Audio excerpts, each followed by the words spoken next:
بسم اللہ الرحمن الرحیم۔ میری طرف سے میرے دیکھنے اور سننے والوں کو السلام علیکم۔ دوستو، ایک بادشاہ نے ایک دن اس خواہش کا اظہار کیا، محل میں اتنے سارے عقل مندوں کے ساتھ ایک بے وقوف بھی ہونا چاہیے جو کہ سب کے لیے تفریح کا باعث ہو۔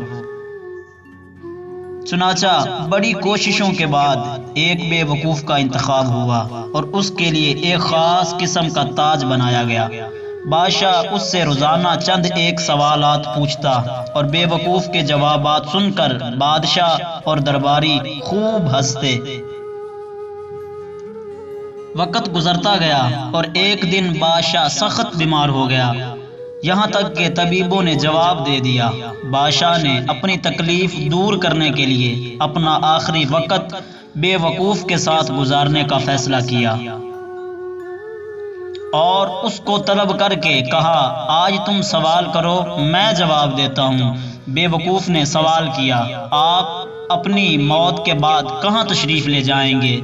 بادشاہ نے جواب دیا، اپنے مالک کے پاس۔ بے وقوف نے پھر سوال کیا، آپ وہاں کتنے دن رہیں گے؟ بادشاہ نے کہا، ہمیشہ کے لیے۔ بے وقوف نے پوچھا، پھر تو آپ نے وہاں اپنے آرام اور قیام کے لیے بہترین انتظام کیا ہوگا۔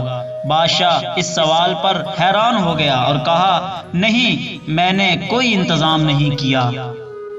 بے وقوف نے اپنے سر سے بے وقوفی والا تاج کو اتار کر بادشاہ کے سر پر رکھتے ہوئے کہا، گستاخی معاف، میرے سے زیادہ آپ اس تاج کے حقدار ہیں۔ جہاں رہنا نہیں تھا وہاں اتنی بڑی سلطنت، اور جہاں ہمیشہ کے لیے رہنا ہوگا وہاں کے لیے کچھ بھی نہیں۔